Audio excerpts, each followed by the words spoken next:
పారగమానదు పాపపు మనసిది ఈ రసములలో ఎన్నైనా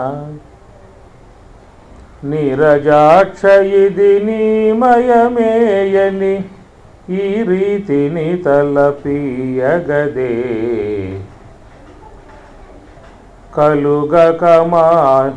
కలుగక మానవు కాయపు గుణములు ఇలలోపల గలవెన్నైనా అలరిన శ్రీ వెంకటాధిపనీకే ఇలనార్పితమను ఇహమీయగదే హరి నీవే సర్వాత్మకుడవు హరి నీవే సర్వాత్మకుడవు హరి నీవే సర్వాత్మకుడవు. దేహో దేవాలయ ప్రోక్తః జీవో దేవ సనాతనః త్యజేత్ అజ్ఞాననిర్మాల్యం సోహం భావేన పూజయేత్. మీలో చాలామందికి ఈ శ్లోకం కంఠస్థం అయి ఉంటుంది. ఆడే ఊపిరిపై మనస్సును పెట్టి శ్వాసను గమనిస్తూ చేసేటువంటి ఒక దానినే పూజ అన్నారు. సోహం భావేన పూజయేత్. మనస్సుని శ్వాస మీద పెట్టడమే ఆత్మ పూజ అన్నాడు పరమాత్మ ఉత్తర గీతలో. భగవద్గీతలో ఈ దేహాన్ని దుఃఖాలయము అన్నాడు. దుఃఖాలయం అశాశ్వతం. నా ఆప్నువంతి మహాత్మానః సంసిద్ధిం పరమాం కదాః. ఈ శరీరమే దేవాలయం, ఈ శరీరమే దుఃఖాలయం. దుఃఖాలయంగా చేసుకోవటం అనేది మన చేతుల్లో ఉన్న వ్యవహారం. దాన్ని దేవాలయంగా చేసుకోవాలన్నా మన చేతి. ఎవరి యొక్క శరీరం అయితే కేవలం విషయ సంబంధ భోగాలలో ముంచి ప్రాపంచిక విషయాలలో, సాంసారిక విషయాలలో, అజ్ఞాన సంబంధ విషయాలలో, మోహ సంబంధ విషయాలలో, మిథ్యా సంబంధ విషయాల్లో, ప్రాపంచిక సంబంధ, కుటుంబ సంబంధ, వ్యావహారిక సంబంధ విషయాల్లో ఎవరి దేహం అయితే పయనింపబడుతూ ఉంటుందో అట్లాంటి వారి యొక్క దేహం ముందు భోగాలయం, తర్వాత రోగాలయం, ఆ తర్వాత దుఃఖాలయం. శాశ్వతంగా ఆసుపత్రుల్లో మగ్గుతూ ఉంటుంది.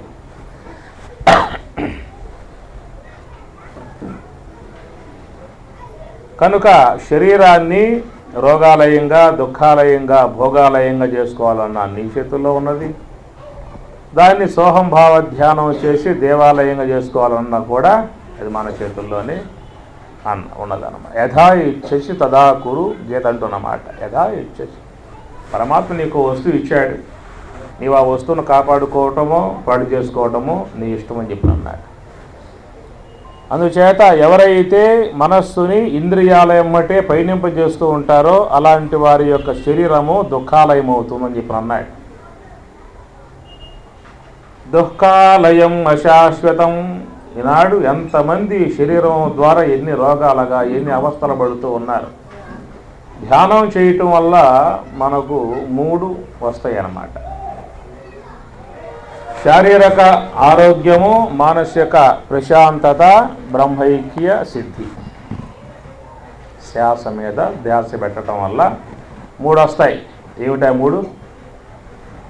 బ్రాహ్మీ సంబంధ అనుభవం, ఆత్మైక్య సిద్ధి, బ్రహ్మైక్య సిద్ధి అన్నమాట. బ్రాహ్మీ సంబంధ అనుభవం రావాలంటే కొంత ప్రయాణం చేయాలి. అయితే ముందుగా వచ్చేటువంటి ఏమిటంటే శారీరక ఆరోగ్యము, మానసిక ప్రశాంతత 2 వస్తాయి. ఎంతెంత ధ్యానం చేస్తూ ఉంటామో అంతంత శరీరంలో ఉన్నటువంటి సకల వ్యాధులు కూడా దూరం అయిపోతాయి అన్నమాట. ఎందుకంటే ధ్యానం చేసేటువంటి యొక్క వాళ్ళల్లో ఊరేటువంటి యొక్క రసాలు అమృతములాగా మారిపోతాయి అన్నమాట. త్వం తదా ఆపో జ్యోతి రసోమృతం బ్రహ్మభూ భువ శుభ ఓం అని మనకి మంత్రపుష్పంలో వస్తుంది ఈ మంత్రం. భూహు భువః సువః. భూహు వ్యాహృతి, భువః వ్యాహృతి, సువః వ్యాహృతి అంటారు. ఈ వ్యాహృతులు అనేటువంటి యొక్క అంశం తైత్రీయోపనిషత్తు శిక్షావళిలో చాలా వివరంగా ఇస్తారు. ఇప్పుడు అంత చెప్పే అవకాశం ఇక్కడ లేదు. పదాలు మాత్రమేనండి. భూహు వ్యాహృతి, భువః వ్యాహృతి, సువః వ్యాహృతి. ఈ మూడు దాడితే వచ్చేది మహః వ్యాహృతి. మహ ఇతి బ్రహ్మణి అంటారు. మహః వ్యాహృతిలో బ్రహ్మణి పరబ్రహ్మం ఉంటుందన్నమాట. ఈ మూడు వ్యాహృతులు దాటి పరబ్రహ్మైక సిద్ధిని పొందే కొద్దీ రసోమృతం అన్నాడు. మన శరీరంలో ఊరేటువంటి యొక్క రసాలు అమృతంలాగా ఏర్పడతాయి. ఆ శరీరములో కలిగేటువంటి యొక్క మార్పు, ఆ రసములు అమృతంలా పరిణమించడం చేత మన దేహం అంతా కూడా అమృతం చే తడబడుతుంది. కాబట్టి మన శరీరములో రుగ్మతలకు హేతువులై ఉన్నటువంటి ఆ చెడు అంతా కూడా బయటికి పోతుంది. కనుక వారి యొక్క శరీరం ఆరోగ్యవంతముగా తేజోవంతముగా బ్రహ్మవర్చసం అంటుంది తైత్రీయోపనిషత్తు. బ్రహ్మవర్చసం, వాళ్ళ శరీరంలో బ్రహ్మవర్చస్సు ప్రకాశిస్తుంది. అందుచేత లోకంలో మానవులు సుఖశాంతులతో ఆనందంగా గడపాలని చెప్పన్నట్లయితే ముందు వాళ్ళకి శారీరక ఆరోగ్యము ఉండాలి, మానసిక ప్రశాంతత ఉండాలి. ఆరోగ్యం లేదు, ఏం చేస్తారు? ధ్యానం చేస్తారా? ఏం చేస్తారు ఆరోగ్యం లేకపోతే? ఒక వ్యక్తి పడవలో పోతూ ఉన్నాడు. మరి పడవ నడి మధ్యలో పోయింది అనుకోండి, దానికి బెద్దం పడింది పడవకి. ఏమవుతాడు? పడవ మునుగుతుంది, తాను మునుగుతాడు. అట్లాగా ఈ తాత్విక మార్గంలో పయనించేటువంటి వారే ఉన్నటువంటి వారే కాదు, లోక వ్యవహారం చేసే వాళ్ళకైనా శరీరం అనేది ఆరోగ్యకరంగా ఉన్నప్పుడే నువ్వు ఏ పనైనా శుద్ధంగా సక్రమంగా చేసుకుంటావు అన్నమాట. మూలబట్టి ఎవరు సేవ చేయరు. అందుచేత శరీరాన్ని ఆరోగ్యవంతంగా చూసుకోవాల్సి ఉంటుంది. రెండవది మనస్సు అనేటువంటి యొక్క వస్తువు ప్రశాంతముగా ఉండాలి. ప్రశాంత మనసం హీనం యోగినం సుఖముత్తమం ఉపైతి శాంతరజసం. ఎవరి మనస్సు అయితే జీవితంలో ప్రశాంతముగా ఉంటుందో వాళ్ళ జీవితం నవ్యమై భవ్యమై దివ్యమై సుఖవంతముగా ఉంటుంది. ఎవరి మనస్సు ఎవరికి స్వాధీనమై ఉండదో వారి మనస్సు వారికి దుఃఖానికి, వేదనకు, బాధలకు, సమస్యలకు, అశాంతికి, ఏదో కొరత, ఏదో దిగులుతో బాధపడుతూ ఉంటారు. ఏం చెప్పాను? ఎవరి మనస్సు ఎవరికి స్వాధీనమై ఉండదో వారి మనస్సు వారికే దుఃఖానికి, బాధలకు, వేదనకు, అశాంతికి, దిగులు, ఏదో దిగులు. ఎన్ని కోట్ల ఆస్తులైతే బ్రహ్మ ఉన్నాయి, లాభన మాత్రం శాంతి. ఏమి లాభం చెప్పండి? తినటానికి ఉన్నాయి, ఉండటానికి ఉన్నాయి, అన్నీ ఉన్నాయి, కానీ మనశ్శాంతి లేకపోతే మన జీవిత దుర్భరం, నరకప్రాయం అన్నమాట. ఎవరి మనస్సు ఎవరికి స్వాధీనమై ఉంటుందో వారి మనస్సు ద్వారా వారికి సుఖము, శాంతి, ఆనందము, ఆత్మైక సిద్ధి, పరమానందము, ప్రశాంతత అన్నీ ఉంటాయన్నమాట. ఎందుకంటే మానవుల యొక్క జీవన విధానం మనసు అనేటువంటి యొక్క వస్తువుపై ఆధారపడి ఉన్నది. మనసు అనేటువంటి యొక్క వస్తువు లేకుండా జీవించే అవకాశం ఉంటుందా?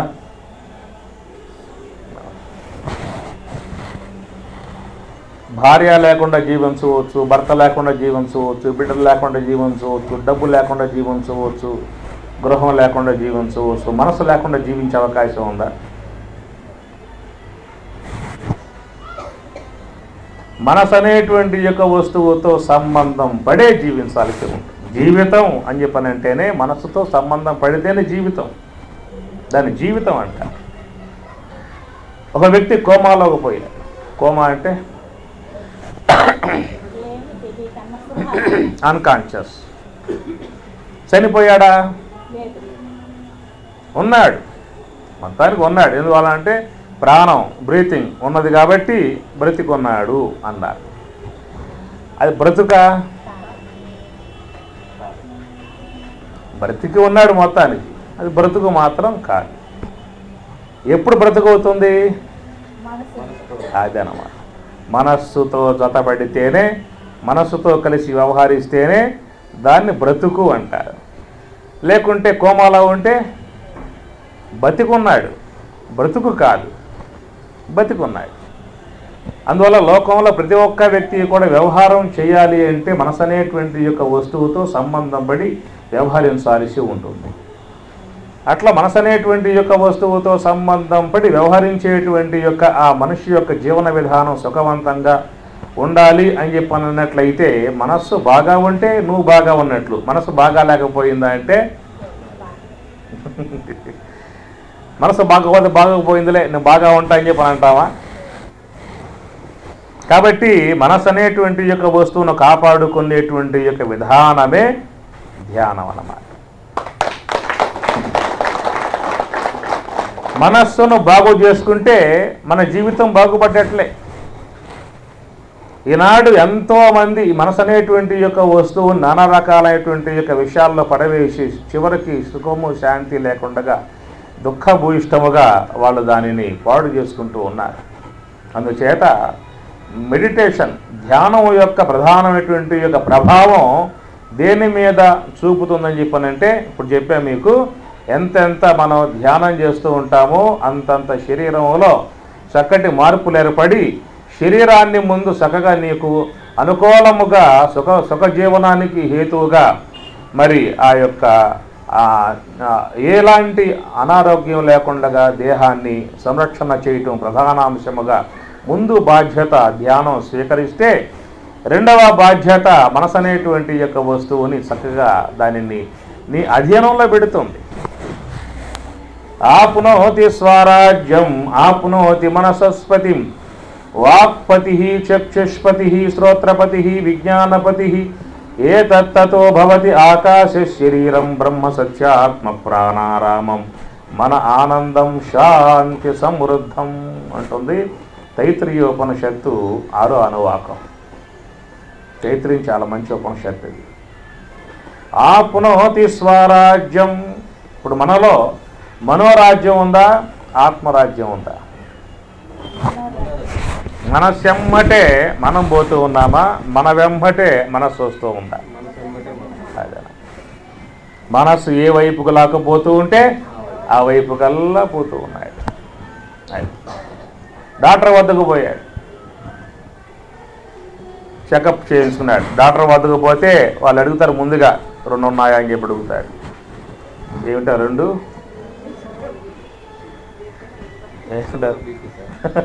Sugar common. ఈ రోజుల్లో మనుషులకి కామన్ అయిపోయింది షుగర్ బీపీ అన్నమాట. ఏమి చెకప్ చేయించుకున్నాడు. చేయించుకుంటే చెప్పాడు డాక్టర్ గారు, అయ్యా నీకు ఇప్పుడే యాడ్ అయ్యింది, ప్రథమ స్థాయిలో ఉంది షుగరు అని చెప్పి అన్నాడు. గుండెల్లో రాయబడింది అన్నమాట. షుగరు వచ్చిందనుకోండి రాజుగారి పోతారు. షుగర్ వచ్చిందనుకో రాజుగారు వెళ్ళిపోతారు. ఎవరా రాజుగారు? షుగర్ వస్తే రారాజు అన్నమాట. షడ్ రసాలలో మొదటి వాడు తీపి, వెళ్ళిపోతాడు. బీపీ షుగర్ వచ్చిందంటే ఉప్పు కారం పులుపు 3 పోతాయి. ఇంకేముంటాయి మనకి? వగరు చేదు ఉంటాయి. అది షుగర్ వచ్చిన వాళ్ళు వగరు తినాలి, చేతి తినాలన్నమాట. అందుచేత మన శరీరంలో ఈ విధముగా మరి ఇంత మార్పు చెందటం కారణం ఏంటంటే మనం జీవించే జీవన విధానము దుర్భరప్రాయం అయిపోవటం కారణంగా. ఎప్పుడైనా మీరు అన్నారా, ఏమంటే మా యొక్క పశువుకి హార్ట్ అటాక్ వచ్చి పోయిందండి విన్నారా? మా పశువు గారికి ఈ మధ్య షుగర్ యాడ్ అయ్యింది అని చెప్పి అన్నారా? షుగర్ వ్యాధితో బాధపడుతుంది అన్నారా? కిడ్నీ ఫెయిల్ కావటం కానీ, లివర్స్ పాడైపోవడం కానీ, హార్ట్ అటాక్ కావటం కానీ ఇతర జీవులకి మీరు అన్నారా? ఈ విశ్వంలో ఉన్నటువంటి యొక్క ఏ ప్రాణికి కూడా హార్ట్ అటాకులు కానీ, షుగర్ కానీ, బీపీ కానీ, కిడ్నీలు ఫెయిల్ కావడం కానీ ఇవన్నీ లేవు. ఒక మనిషికే అవుతుంది. కారణం ఏంటి? ఇంద్రియముల మీద ఆధిపత్యం లేకపోవడం కారణంగా ఏవేవో తినేసేసి ఆరోగ్యాన్ని పాడు చేస్తుంది. కనీసం ధ్యానం అన్న చేసినా దేహం మన బాగుపడుతుంది. ఆ ధ్యానం లేకపోయే అయితే ధ్యానం చేయటం లేదా అంటే ధ్యానం చేస్తున్నారు, లోపల అందరూ ధ్యానం చేస్తున్నారు. ఏ ధ్యానం చేస్తారు? ధ్యాయతో విషయాన్ పుంసః అంటూ గీత చెప్పింది అన్నమాట. ధ్యాయతో విషయాన్ పుంసః సంగస్తేషోపజాయతే సంగాత్ సంజాయతే కామః కామాత్ క్రోధః అభిజాయతే క్రోధాద్భవతి సమ్మోహః సమ్మోహాత్ స్మృతి విభ్రమః స్మృతిభ్రంశాత్ బుద్ధినాశః బుద్ధినాశాత్ ప్రణశ్యతి. లోకంలో సకల మానవులు కూడా చేసేటువంటి యొక్క ధ్యానం ఏమిటంటే ధ్యాయతో విషయాలను ధ్యానం చేస్తూ ఉన్నారు. మనం శ్వాస మీద దృష్టి పెట్టి మనం ధ్యానం చేస్తూ ఉంటే వాళ్ళు విషయాల మీద దృష్టి పెట్టి వాటిని ధ్యానం చేస్తూ ఉన్నారు. ఎంతెంత విషయాల మీదకు పోయి, ప్రపంచ వస్తువుల మీదకు పోయి, సాంసారిక వస్తువుల మీదకు పోయి ధ్యానం చేస్తూ ఉంటామో వారికి ఏర్పడుతుంది? కామం ఏర్పడుతుంది. కామం అంటే కోరికల మీద అపేక్ష ఏర్పడుతుంది. తీరిన కోరిక మోహం అవుతుంది. తీరని కోరిక క్రోధం అవుతుంది. క్రోధాద్భవతి సమ్మోహః సమ్మోహాత్ స్మృతి విభ్రమః స్మృతిభ్రంశాత్ బుద్ధినాశః బుద్ధినాశాత్ ప్రణశ్యతి. ఇంతటి గందరగోళం ఏది? విషయములను ధ్యానం చేసేటువంటి వారికి, సాంసారిక విషయాలని ధ్యానం చేసేవారికి, ప్రాపంచిక విషయాలని ధ్యానం చేసేటువంటి వారి యొక్క విధానంలో ప్రణశ్యతి అని చెప్పిన అన్నారు. మీకు కూడా ఇప్పుడు కోపం వస్తూ ఉంటుందా? వస్తూ ఉంటుందా? మరి ధ్యానం చేస్తే కోపం రాకూడదు కదా, మనసు మీదకి పోతూ ఉంటుంది. అదన్నమాట. మీకు ఉపాయం చెబుతా. ఈ కోపం వచ్చినప్పుడు, కోపం వస్తే సాధారణంగా కొట్ట బుద్ధి పుడుతూ ఉంటుంది, తిట్ట బుద్ధి పుడుతూ ఉంటుంది. మహాకోపం వస్తే కొడతారు, మధ్యస్థంలో కోపం వస్తే తిడతారు. కూర్చోమ్మా. ఆ విధంగా మీకు ఎప్పుడైనా కోపం వచ్చినప్పుడు తిట్ట బుద్ధి పుడితే తిట్టండి, కొట్ట బుద్ధి పుడితే కొట్టండి. ఏ సాంగ్ అట్లా చెబుతారు మీరు? ఆ మాట మీరు చెప్పకూడదు కదా, సాంగ్లో ఇవ్వండి అని మీకు అనిపించవచ్చు. కోపం వచ్చినప్పుడు తిట్ట బుద్ధి పుడితే తిట్టండి, కొట్ట బుద్ధి పుడితే కొట్టండి. ఇది ఒక షరత్ అన్నమాట. ఏమిటని చెప్పానంటే 100 ఒంట్లు లెక్క పెట్టండి. 100 అయిన తర్వాత తిట్టాలనిపిస్తే తిట్టండి, కొట్టాలనిపిస్తే కొట్టండి. ఎప్పుడు? 100 ఒంట్లు అయిన తర్వాత. ముందు కోపం వస్తుంది కదా, సోఫాలో కూర్చోండి. 1 2 3.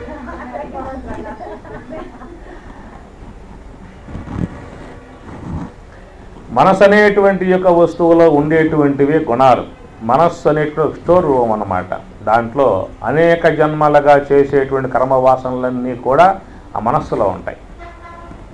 కామ, క్రోధ, లోభ, మోహ, మద, మత్సర, ఈర్ష, ద్వేష, దంభ, అభిమాన, గర్వ, కోరిక, మమకార, మోహ, వ్యామోహ, అది చాలా ఉన్నాయి. పెద్ద వర్గం ఇదంతా కూడా, గుణాలన్నీ కూడా. ఇవన్నీ కూడా మనసు అనేటువంటి యొక్క వస్తువులోనే ఉంటాయన్నమాట. ఇంకా దాంట్లో ఉండేటువంటివి ఇంద్రియముల యొక్క సంబంధం దానికే ఉంటుంది. తర్వాత రాజసిక, తామసిక వృత్తులన్నీ కూడా మనసు అనేటువంటి యొక్క వస్తువులన్నీ చేరి ఉంటాయి. మనస్సు అనేటువంటిది పెద్ద గందరగోళం, అదే పెద్ద సాగరం అన్నమాట. మనసు అనేది ఏ గుణముతో సంబంధం పడి పోతూ ఉంటుందో ఆ గుణానికి లోనై ఆ గుణం యొక్క ప్రభావానికి గురై అది పోతూ ఉంటుందన్నమాట. పరమాత్మ గీతలో ఒక మాట అంటాడు, వాయుహునావ ఇవాంబస అంటాడు. పదం చెబుతుంది, వాయుహునావ ఇవాంబస ఇంద్రియాణం హి చరతాం యన్మను అనువిధీయతే తదస్య అరతి ప్రజ్ఞాం వాయుహునావ ఇవాంబస. అనగా సముద్రంలో వచ్చేటువంటి యొక్క నావ దాన్ని తెరసాపేస్తారు. చల్లగా మెల్లగా హాయిగా ఆ గాలి వీస్తూ ఉంటే ఆ గాలి యొక్క వేగానికి ఆ నావ సురక్షితంగా ఒడ్డుకి చేరుకుంటుందన్నమాట. అనుకూల వాయువు ఉన్నట్లయితే ఆ నావకు ఎలాంటి యొక్క ప్రమాదం లేకుండా ఆ నాయకుడు కూడా సురక్షితంగా చేరుకుంటాడు. సముద్ర గర్భంలో ఉన్నాడు, ఓ తుఫాను రేగింది. ఆ తుఫాను యొక్క అలజడికి దాని యొక్క సముద్రం అంతా కదిలిపోతూ సుడిగుండాలతో తిరిగిపోతూ ఉంటే ఆ సుడిగుండాల యొక్క మధ్యలో ఉన్నటువంటి ఆ తుఫాను గాలికి కొట్టుకుపోయేటువంటి యొక్క నావ ఏమైపోతుంది? ఆ సముద్రములు అటు ఇటు దిక్కు తొయ్యకుండా పరుగులు తీస్తూ చివరికి ఆ సుడిగుండాల్లో మునిగిపోతుందన్నమాట. అట్లా మనలో కూడా 2 రకాలైనటువంటి వాయువులు ఉన్నాయి. అనుకూల వాయువులు, ప్రతికూల వాయువులు. దాన్ని పరమాత్మ గీత 16వ అధ్యాయంలో దైవాసుర సంపత్తు అని చెప్పిన అన్నాడు. ఎన్నో అధ్యాయం అది? 16వ అధ్యాయం. పేరేమిటి? ఏం పేరు? ఏం పేరమ్మా?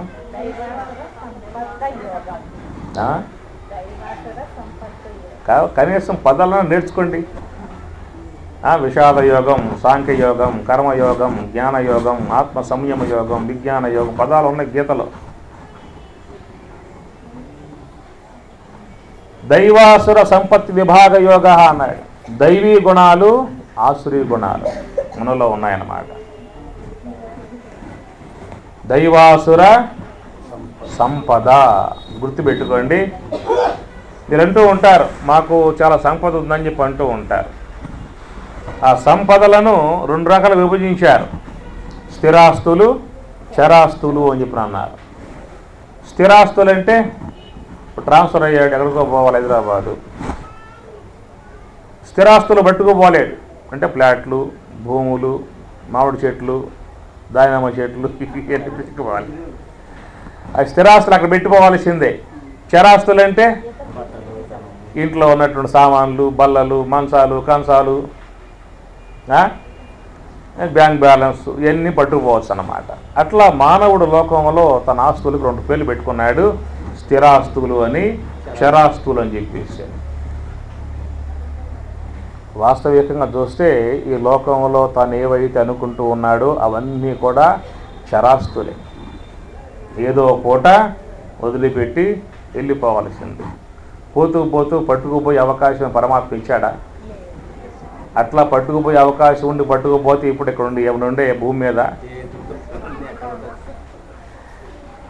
రిక్తహస్తాలతో వచ్చాడు, రిక్తహస్తాలతోనే పోవాలంతే. ఈ భూమి నుంచి పట్టుకుపోయేదంటూ ఏది లేదు. కనుక జీవితంలో పట్టుకుపోయేటువంటి యొక్క ఆస్తి ఏదైనా ఉందా అని చెప్పనంటే తాను చేసుకున్నటువంటి పుణ్యం, తాను సంపాదించుకున్నటువంటి జ్ఞానం, ధ్యానం.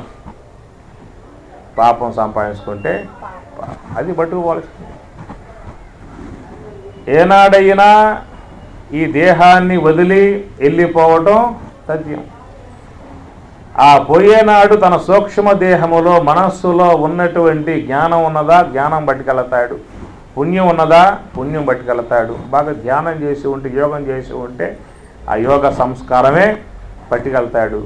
వీటి మీద విశ్వాసం లేక, పుణ్యం మీద, ధ్యానం మీద విశ్వాసం లేక వాడిని కొట్టి, వీడిని కొట్టి, వాడిని తిట్టి, వీడిని తిట్టి పాపం సంపాదించుకుంటే పాపాన్ని పట్టుకుపోతాడు. కనుక ఈ లోకంలో జీవులు మన యొక్క ఆస్తులు ఏవైనా ఉన్నాయా అని చెప్పనంటే మన సూక్ష్మ దేహంలో, మనస్సులో పెట్టుకున్నటువంటి యొక్క ఆస్తులే మన ఆస్తులు. కానీ ఈ భూమి మీద ఉన్నటువంటి ఆస్తులేమి మనకి కాదు. ఇప్పుడు పిరమిడ్ ధ్యాన కేంద్రం అన్నారు, అనేక మంది వచ్చారు, కూర్చున్నారు. గంట సేపు కూర్చుంటావా, కూర్చో, వారేం కాదంటారు. 2 గంటలు కూర్చుంటావా, కూర్చో, కాదంటారు. పోతూ పోతూ మైకు బాగా ఉన్నది, పట్టుకుపోతే ఆ ఫ్యాన్ కూడా మంచి బాగా ఉంది, పట్టుకుపోతే ఊరుకుంటారా? ఊరుకోరుగా. ఫ్యాన్ వాడుకో, మైక్ వాడుకో, పిరమిడ్ దాన్ని వాడుకో, బాగా ధ్యానం చేసుకో, ఆత్మశాంతి, ఆత్మానందాన్ని పొందు. అంతేగాని వస్తువులు పట్టుకుపోతూ ఉంటే రేపు మళ్ళీ ఉంటాయి ఈ వస్తువులు ఎక్కడ. అంతే. విశ్వంలో కూడా మనం వచ్చాం, అతిథులుగా వచ్చినట్లుగా ఇక్కడికి విశ్వంలోకి వచ్చాం. ఏం సంపాదించుకోవాలో, దేని సంపాదించుకోవాలో, ఏది సంపాదించుకుంటే మన జీవితానికి దోహదపడుతుందో, మనం జీవితంలో పట్టుకుపోయేది ఉన్నదో అది సంపాదించుకునే ప్రయత్నం చేయాలి. కానీ లోకంలో పెట్టిపోయేటువంటి వాటిని సంపాదించుకుంటూ ఉన్నాం, చివరికి ఇక్కడే పెట్టిపోతూ ఉన్నాం అన్నమాట. బట్టలు వచ్చారు, పాశ్యం వేశారు, బిరబిర ఈడ్చుకుపోతూ ఉన్నారు. ఎమ్మటే ఆ వార్త సెల్ ఫోన్ల ద్వారా బంధువులకు చేరింది. లబలబా కొట్టుకుంటూ గబగబా వచ్చి కూర్చున్నారు, ఏడుస్తూ ఉన్నారు. ఎందుకు ఏడవటం? వాళ్ళు పోయినందుకు కాదు, గంటకు ముందు చెప్పకుండా పోయావని చెప్పిన వాళ్ళు ఏడుపు అన్నమాట. ఆ బ్యాంక్ బ్యాలెన్స్ ఎవరికి ఇచ్చావు, నోట్లు ఎవరికి ఇచ్చావు, కార్లు ఎవరికి ఇచ్చావు, ఇల్లు ఎవరికి రాసావు, మాకేమి ఇచ్చావు అని చెప్పి ఏడుపు అన్నమాట. అట్లాగే ఏడుస్తూ ఉంటే పోయేటువంటి జీవుడు ఏడుపంతా విన్నాడు. ఎంబట్లులారా ఇప్పుడే వస్తా అని చెప్పిన అన్నాడు. అక్కడి నుంచి బయలుదేరి వచ్చి ఆ దేహంలో జ్వరబడి లిప్స్ కూర్చున్నాడు. ఇప్పుడు ఆడవంటరా అన్నాడు. ఇప్పుడు ఆడమన్నాడు. అక్రమాలు చేసి, అన్యాయాలు చేసి, మోసం చేసి, దగా చేసి, వాళ్ళను ముంచి, ఏలను ముంచి, వడ్డీ పలి వడ్డీ చక్ర వడ్డీలు తెప్పి ఎంతో సంపాదించి మొత్తం మీకే ఇచ్చిపోతున్నానే. ఏ యొక్క దుర్మార్గపు వ్యవహారముగా చేసి, అక్రమాలు చేసి, అన్యాయాలు చేసి, మోసాలు చేసి, దగా చేసి పాపం సంపాదిస్తున్నాక ఇప్పుడు ఆ పాపం నా వెంబటే వస్తుంది. ఇప్పుడు నాకైతే ఏమని చెప్పి అన్నాడు లేచి కూర్చున్నవాడు. మొత్తం మీకే ఇచ్చేళ్తున్నాను, ఇప్పుడు నా ఏమంటే పాపం వస్తుంది. ఇప్పుడు నా గతి ఏమని చెప్పి అన్నాడు వాడు లేచి కూర్చొని. మరి సంబంధం ఏముంది? అందుచేత లోకంలో ప్రతి ఒక్క వ్యక్తికి ఏదైనా సంపద ఉందా అంటే దైవాసుర సంపత్తి విభాగ యోగ 16వ అధ్యాయం అన్నమాట. ఎవరి యొక్క మనస్సు లోపల అయితే దైవీ సంపద ఉంటుందో, దైవీ సంపద గలవారి యొక్క జీవన విధానము సుఖమయమై, ఎట్లయితే సముద్రంలో ఉన్నటువంటి యొక్క నావ అనుకూల వాయువు వీస్తూ ఉంటే చల్లగా మెల్లగా ఎలాంటి ప్రమాదాలు లేకుండా ఒడ్డుకులు లేకుండా ఒడ్డుకు చేరుకుంటుందో, ఎట్లా తుఫాను గాలి రేగితే ఆ తుఫాను గాలికి ఆ సముద్రం అల్లకల్లోలం అయిపోతూ ఉంటే ఆ సుడిగుండాలలో చిక్కుకొని నావ ఎట్లా మునిగిపోతుందో, అట్లా మన జీవన విధానాన్ని కూడా అస్తవ్యస్తం చేసేటువంటి ప్రతికూల వాయువుల లాంటి గుణాలు ఉన్నాయి. ఆసురీ సంపద అన్నాయి. అనుకూలంగా మన జీవన విధానాన్ని సుఖవంతముగా చేసేటువంటి యొక్క అనుకూలంగా యొక్క వాయువుల లాంటి గుణాలు దైవ సంపత్తి గుణాలు.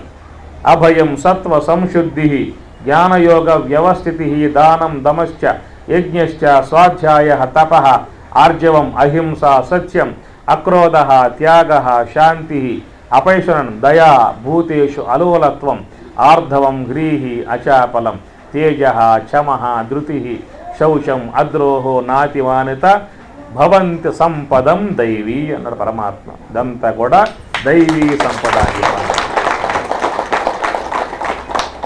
చెప్పి మొత్తం చెబుతారు మీరు.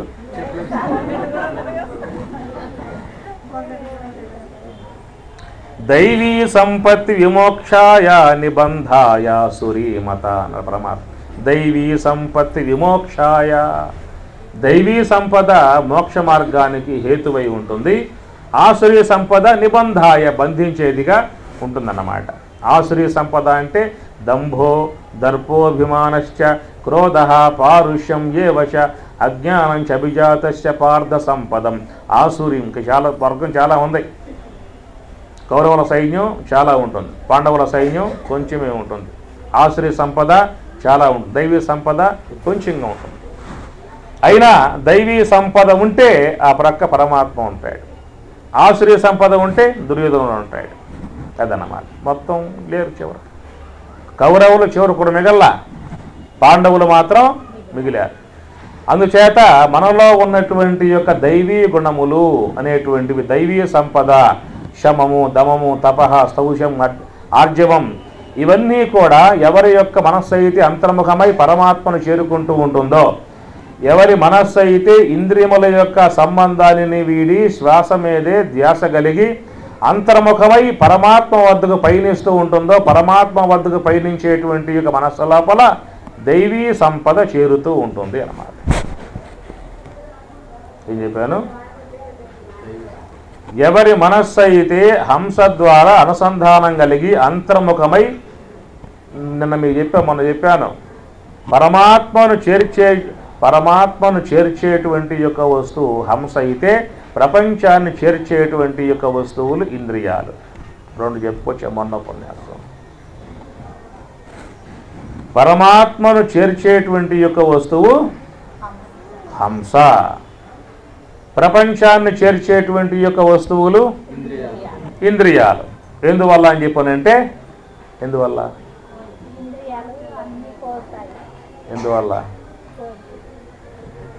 చెప్పా, మర్చిపోయారు అప్పుడే.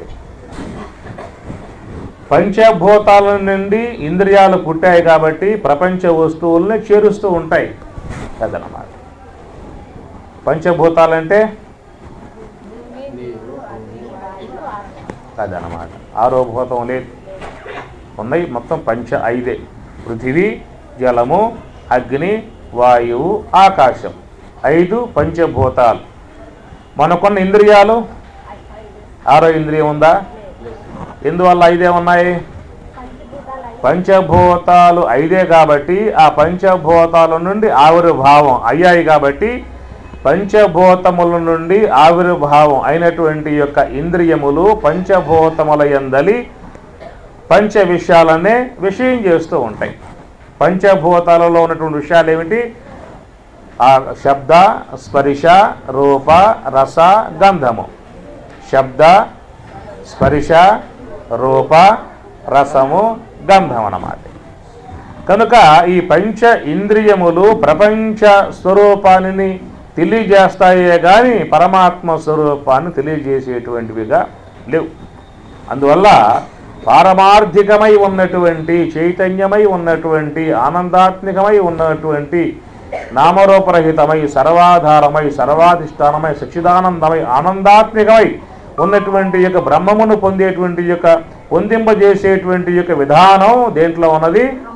హంసలోనే, శ్వాసలోనే ఉందన్నమాట. అది లోకములో సకల మానవులు కోరేదేమిటి? ఏమండి, ఏ కోరటం అంటే సామాన్యమండి. మాకు ఎన్ని ఉన్నాయి కోరికలు, ఇచ్చేవాళ్ళు లేరు. కానీ ఒకవేళ ఇచ్చే దేవుడే ప్రత్యక్షమైతే పెద్ద లిస్ట్ ఇచ్చేస్తాం. ఆయనకి ముందే రాసి పెట్టుకుంటాం. ఆ లిస్ట్ అంతా స్వామివారికి ఇచ్చేస్తాం. అయ్యా నాకు ఇన్ని కావాలి వస్తువు అంటాం. కనుక లోకంలో సమస్త మానవులు కోరేదేమిటి? దానం. ఇంకా ల్యాండ్లు బాగా రేట్లుగా ఉన్నాయి ఇప్పుడు. ధనం అంటే భయం, మళ్ళా ఇన్కమ్ ట్యాక్స్ వాళ్తారు. ల్యాండ్లు ఉంటే ఇబ్బంది లేదుగా. కనుక లోకములో సకల మానవులు కూడా అన్నిటినీ కోరుకుంటూ ఉన్నారు, అన్ని వస్తువులను కోరుకుంటూ ఉన్నారు, అన్నింటినీ సుఖాన్ని అపేక్షిస్తూ ఉన్నారు.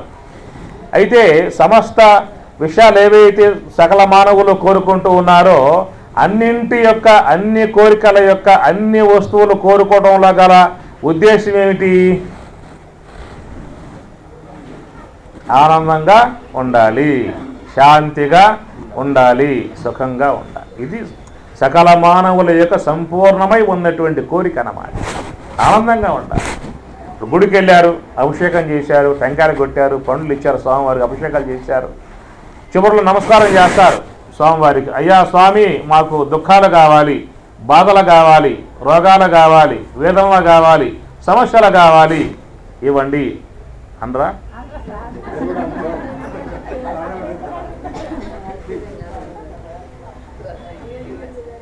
అభిషేకం చేశారు, టెంకాయలు కొట్టారు, ఎంతో నివేదన చేశారు స్వామివారికి, 2 చేతులు ముకులించారు. స్వామి మాకు ఏం కావాలి?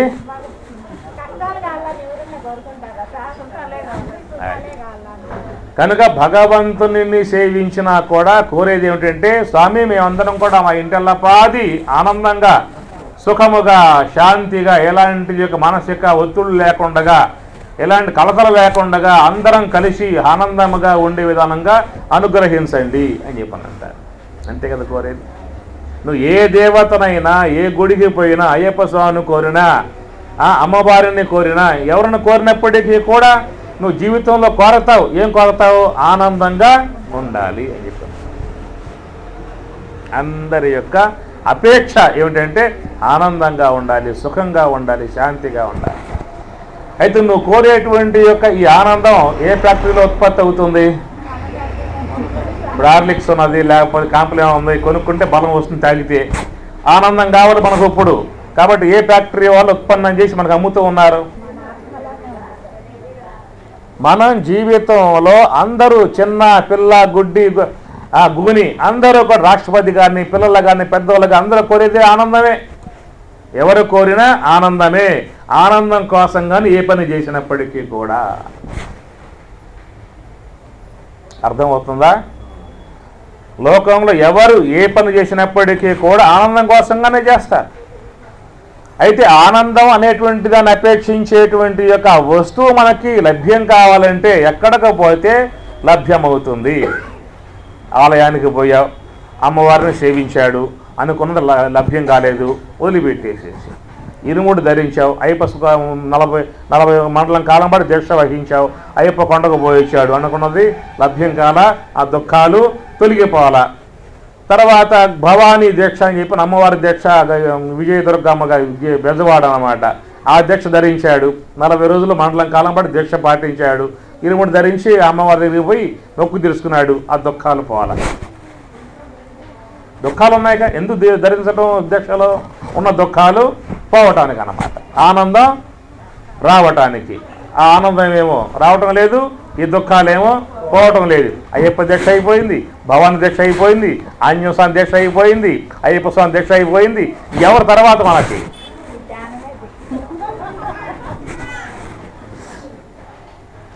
కనుక లోకములో ఎవరైనా కానీ గాక ఆనందాన్నే కోరి ప్రతి కార్యాన్ని చేస్తూ ఉంటారు. 10 లక్షలు పెట్టి కట్టాడు గృహం, 10 లక్షలు పెట్టి కట్టాడు. రేపు ప్రొద్దున్నే బ్రాహ్మీ ముహూర్తంలో 5 గంటలకల్లా గృహ ప్రవేశం అనుకున్నారు. బంధువులు, స్నేహితులు, పరివారం అంతా బ్రహ్మాండంగా వచ్చేసేసింది. మేళ్ల తాళాలతో ఊరేగింపుగా బయలుదేరాడు, పూర్ణ కుంభంతో బయలుదేరాడు. ఆ సుముహూర్తంలో శుభగడియలలో ఆ కుడికాలు గృహంలో పెట్టబోతూ ఉండగా సిద్ధాంతి వచ్చేసాడు. ఆ పని వాసు సిద్ధాంతి వచ్చాడు. అడుగు పెట్టావా, బయటకు రావు, నువ్వేక ఫినిష్ అయిపోతా. ఏమిరా, 10 లక్షలు పెట్టి కట్టుకున్న గృహాన్ని శుభమాన్ లోను అడుగు పెట్టబోతున్నా, నువ్వు వచ్చి చెప్తావు. అడుగు పెట్టావా అంతే, నువ్వు ముందు పోతావు, తర్వాత మిగతా వాళ్ళు పోతారా అని చెప్పి అన్నాడు. అంత అస్తవ్యస్తంగా ఉన్నది. ఈశాన్యంలో గృహం కట్టావు, దక్షిణంలో గృహం ఉండాలి, ఉత్తరం పల్లం ఉండాలి, దక్షిణం పల్లం చేసేసావు. ఈశాన్యంలో లెట్రిన్ పెట్టావు, పూజ మీద ఉండాలి, లెట్రిన్ పెట్టావు. కాబట్టి నువ్వు ఆ గృహంలో ఉన్నావంటే చనిపోతారని చెప్పి అనగానే గృహంలో పోతాడా, కాపురం పెడతాడా? ఇంత డబ్బు కట్టి గృహం కట్టుకుని ఎందుకు? ఆనందంగా ఉండటానికి. ఆనందంగా ఉండాల్సినటువంటి గృహమే దుఃఖానికి హేతు అయిన తర్వాత ఏమవుతుంది? ఆ వస్తువు దూరంగా వదిలిపెట్టేస్తాడు. లోకంలో ఏ వస్తువు అయినప్పటికీ కూడా దుఃఖానికి హేతువైందని చెప్పినంటే దూరంగా మారేస్తాడు. ఆనందం ఇచ్చేదిగా ఉంటే దగ్గర పెట్టుకుంటాడు. కాబట్టి ఈ విశ్వమంతా కూడా ప్రేమిస్తూ ఉన్నాడు. దేన్ని ఉద్దేశించి? ఆనందాన్ని ఉద్దేశించే ప్రేమిస్తాడే కానీ దుఃఖాన్ని అపేక్షించి ఏ వస్తువును కూడా ప్రేమించడు. గుర్తుపెట్టుకోండి, దుఃఖాన్ని అపేక్షించి ఈ లోకములో ఏ వస్తువును కూడా కోరుకోడు. ఏ వస్తువైనా దుఃఖానికి హేతు అయిందంటే దూరంగా మారేసి ఇంటికి వస్తాడు. అంటే ప్రతి ఒక్క వ్యక్తి కూడా ఆనందాన్నే అపేక్షిస్తూ ఉన్నాడు. ప్రతి కార్యం కూడా ఆనందాన్ని ఉద్దేశించే చేస్తూ ఉన్నాడు. డబ్బు సంపాదన ఆనందాన్ని ఇస్తుందని చెప్పిన ఉద్దేశం. ఇట్లాగా మనిషి ఏం కోరేదని చెప్పనంటే ఆనందాన్ని అపేక్షిస్తూ ఉన్నాడు. ఆ ఆనందం ఎక్కడున్నది? ఆనందం అంటే ఆత్మ యొక్క స్వరూపత లక్షణం. ఆనందమయోభ్యాసాత్తు అంద బ్రహ్మసూత్రం. ఆనందమయ భగవంతుడు అంటే బ్రహ్మము అంటే ఆనందము అన్నమాట. బ్రహ్మము అంటే ఆనందం. లోకం శోకహతం చ సమస్తం అన్నాడు. లోకం శోకం. లోకం అంటే ఏమిటి? శోకం, దుఃఖం. నువ్వు ఏ వస్తువుల్లోకి పోతే ఆ వస్తువులు ఏడిపిస్తూ ఉంటుంది. ఆత్మ వద్దకు పోతే ఆనందంగా ఉంటుంది. నిజమేనా? ఎవరన్నా చెబితే ఇది అంటున్నారా? వాస్తవమేనా? సందేహం లేదు కదా. కనుక ఆత్మతో ఉంటే ఆనందం, ప్రపంచంలోకి వచ్చాడా దుఃఖం అన్నమాట. మీకు ఎట్లా అంటే ఇప్పుడు చూడండి, నైట్ అయ్యింది, ఉపన్యాసం గంట ఉంటుంది, తర్వాత ఇది కాస్త అయిపోతుంది, ఇంటికి వెళ్తారు, తుష్టిగా భోంచేస్తారు. ఆ తర్వాత సమయం ఉంటే టీవీ ఓపెన్ చేసి 5-6 ఛానల్స్ తిలకిస్తారు, పులకిస్తారు. ఆ తర్వాత ఏం చేస్తారు? పొరుపు వేసుకుంటారు, దిండి వేసుకుంటారు, దోంతర కట్టుకుంటారు, మధ్యలో డిస్టర్బ్ కాకుండా ఉండటానికి జట్టి పెట్టుకుంటారు. అట్లా ఇంట్లో వాళ్ళకి టాటా చెప్పేసేసి పోయేస్తా అని చెప్పని అంటారు. ఇన్ని సర్దుకుని పొరుపు వేసుకుని, దిండి వేసుకుని, ఫ్యాన్ వేసుకుని, దోంతర కట్టుకుని ఏమంటారు ఇంట్లో వాళ్ళతో? టాటా, పొద్దున్నే కలుద్దాం బతుకుంటే టాటా చెప్పి వెళ్ళిపోతారు కదా. ఎక్కడికి ప్రయాణం చెప్పండి అసలు? ఎక్కడికి ప్రయాణం? ఇప్పుడు సర్దుకున్నాడు, బెడ్షీట్ సర్దుకున్నాడు, ఇంకా పెట్టి సర్దుకున్నాడు, బ్యాగులు చూస్తున్నాడు. ఎక్కడికి పోతున్నావరా అని చెప్పానంటే కాశీకి పోయేస్తా అని చెప్పని అంటాడు, లేదా ఋషికేశం పోయేస్తా అంటాడు, ఢిల్లీ పోయేస్తా అంటాడు కదా సర్దుకున్నటువంటి వ్యక్తి. అట్లా మనం కూడా బొరుగు వేసుకుని, దిండు వేసుకుని, దోంతరు కట్టుకుని, జట్టు పెట్టుకుని సర్దుకున్నట్లు ఇవన్నీ కూడా సర్దుకుని ప్రయాణం చేస్తున్నామంటే ఎక్కడికి పోతున్నాం అని చెప్పి అర్థం. ఎక్కడికి ప్రయాణం? ఎక్కడికి ప్రయాణం? ఎక్కడైతే ఈ సాంసారిక ఇబ్బందులు, గొడవలు, విషయములు, ఆలోచనలు, ఉద్వేగములు, క్రోధాదులు, అసూయలు, ఇంద్రియ వ్యాపారము, మనోవ్యాపారం లేకుండా ఉంటుందో అన్నీ కూడా జడమై పడిపోయిన తర్వాత ఏ వస్తువు అయితే లయం కాకుండా మిగిలి ఉంటుందో ఆ వస్తువుతో ఉండి ఆనందాన్ని పొంది రావటానికి.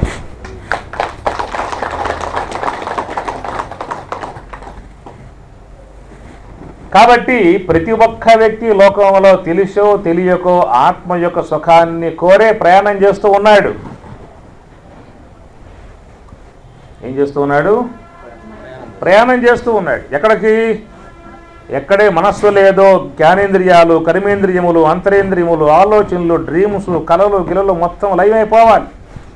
అవన్నీ లయమైపోయిన తర్వాత గాఢ సుషుప్తిలో ఏ ఒక్క వస్తువు అయితే మిగిలి ఉంటుందో ఆ వస్తువుతో ఉండి ఆనందంగా, శాంతిగా, సుఖముగా, పరమానందంతో ఉండి మళ్ళీ అక్కడి నుంచి బయటికి వచ్చి ఆనందంతో అంటాడు, అబ్బా ఎంత ఎదరబెట్టింది నాకు ఈ పూట. ఏ కళలు లేవు, ఈ ఇంద్రియాలు లేవు, గజిబిజి లేదు, గందరగోళం లేదు, ఏ జ్ఞాపకం లేకుండా పోయింది. అన్నీ పోతేనే నీకు ఆనందం అన్నమాట. ఇప్పుడు ధ్యానం యొక్క ఉద్దేశం ఏమిటి? అదే కదా, అన్నీ లేకుండా చేసుకోవటానికి ధ్యానం యొక్క ఉద్దేశం కూడా. ముందు ఆలోచనలు పోవాలి, అవి ఊడిసావట్ల ముందు. ఎప్పుడైతే ఆలోచనలు అనేది తొలగిపోయాయో అక్కడి నుంచి ప్రయాణం ఆరంభమవుతుంది, ప్రయాణం వస్తుంది. అది పరంపద సోపాన పదము అని చెప్పి అన్నారు. ఈ విషయాన్ని మీకు ఆంజనేయ స్వామితో రాముడు బోధిస్తాడు సీతారామాంజనేయులో. స్థూల శరీరంబు సుస్థిరంబుగా నుండు సర్వేంద్రియంబులప శాంతి నందు సన్మనః పవనములు చెంచలింపకయుండు కామాది శత్రువర్గము నశించు స్ఫురత్తమానిత్వాది సుగుణములు సమకూరు ఘన గుణాతీత లక్షణమునదవు బొలుపారు వైరాగ్య బోధ ప్రతులు సంపూర్ణంబులైమది బొదలుచుండు పరమ సుఖవార్తి ఉప్పొంగి పారుచుండు ముందట వసించి మోహించి మోక్షలక్ష్మి సర్వమును బ్రహ్మమును చూసు శాంతి నిధికి అంటాడు. ఎంత గొప్ప ప్రయాణం. స్థూల శరీరంబు సుస్థిరంబుగా నుండు అంటాడు. ధ్యానంలో కూర్చున్నప్పుడు ఇట్లా పద్మాసనం వేసి చిన్ముద్ర పెడతారు. అది మీరు పెడుతున్నారో తెలియదు, ఇట్లా పెడతారు చిన్ముద్ర. దీన్ని ఏమంటారు? చిన్ముద్ర అంటారు. చిన్ముద్ర అంటే ఇంతకాలం ఈ జీవుణ్ణి స్థూలదేహము, సూక్ష్మదేహము, కారణదేహం, జాగ్రత్త అవస్థ, స్వప్నము, సుషుప్తి, సాత్విక, రాజసిక, తామసిక, ఇట్లా మూడింటితో జతబడి ఉన్న దేహత్రయముతో, అవస్థాత్రయముతో, గుణత్రయాలతో సంబంధం పడి ఉన్నటువంటి యొక్క ఈ జీవుణ్ణి ఈ త్రిదేహాల నుంచి, త్రివిధ అవస్థల నుంచి, త్రిగుణాల నుంచి ఈ జీవుణ్ణి వేరు చేసి పరమాత్మలో చేర్చడం అనేటువంటి యొక్క అర్థమే చిన్ముద్ర యొక్క అర్థం అన్నమాట.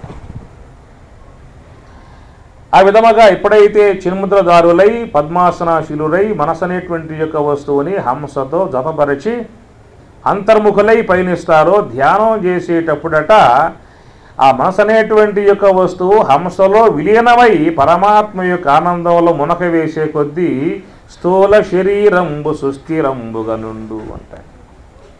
ధ్యానంలో కూర్చున్నప్పుడు కొంతమంది కూర్చున్న తర్వాత మెల్లమెల్లగా తలకాయ ఎట్లా వాలిపోతూ ఉంటాం. కారణం ఏమిటి? ఎట్లయినా వాగుతుందా మీకేమన్నా?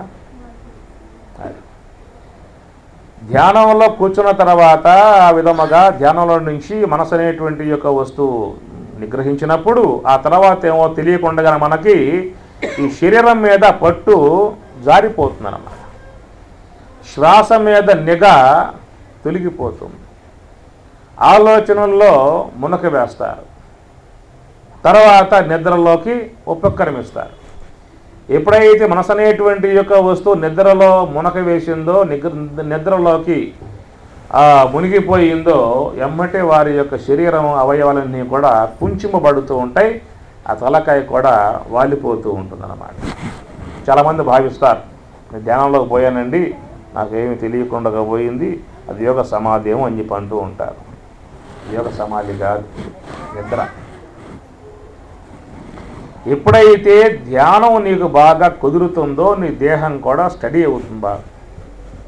ఒకవేళ వంకరలాగా కూర్చొని ఉన్నా ఆ ధ్యానమే ఆ దేహాన్ని బాగా స్టడీ చేస్తుందన్నమాట.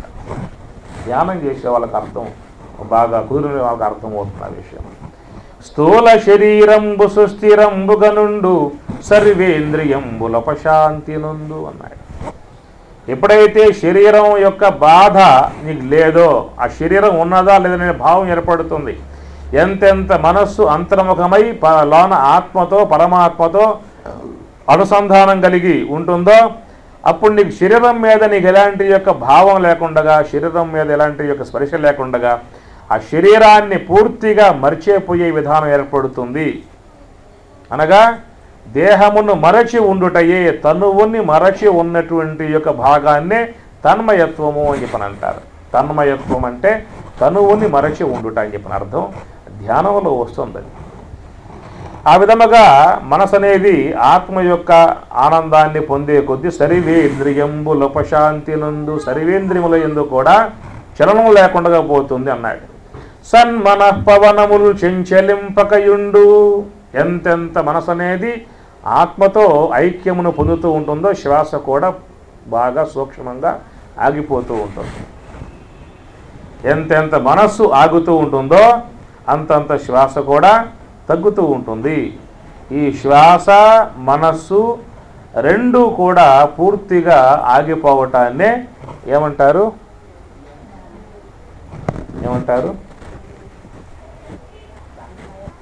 ధ్యానంలో శ్వాస ఆగటం అనే మాట విన్నారా? విన్నారు కదా, సరే ఇబ్బంది లేదు. ఎంతెంత మనస్సు అంతర్ముఖమై నిశ్చలమై నిర్మలమై ఆత్మతో అనుసంధానం పొందుతూ ఉంటుందో అంతంత శ్వాస కూడా తగ్గుతుంది. మనస్సు శ్వాస రెండు కూడా పూర్తిగా ఆగినటువంటి దానినే యోగ సమాధిగా చెప్పబడుతుంది శాస్త్రంలో. సన్మనః పవనముల్ చెంచలింపకయుండు. సన్మనః పవనం, పవనం అంటే గాలి అన్నమాట. ఈ రెండు కూడా పూర్తిగా ఆగిపోయి ఉన్నటువంటి స్థితినే యోగ సమాధి అని చెప్పి అన్నారు. ఏమండి శ్వాస ఆగుతుందని చెప్పి అంటున్నారే, శ్వాస ఆగితే ప్రమాదం కదా, మనస్సు ఆగితే ఏదో పర్వాలా అనుకుందాం, శ్వాస కూడా ఆగటం ఏమిటి అన్నటువంటి భావం వస్తుంది సాధారణంగా.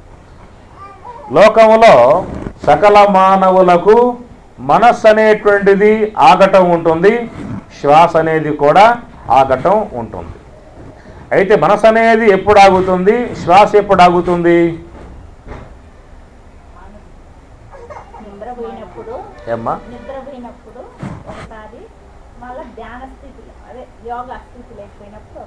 ఒకసారి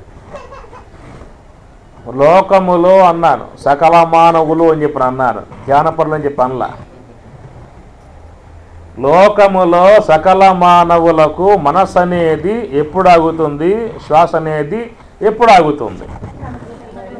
అదనమాట.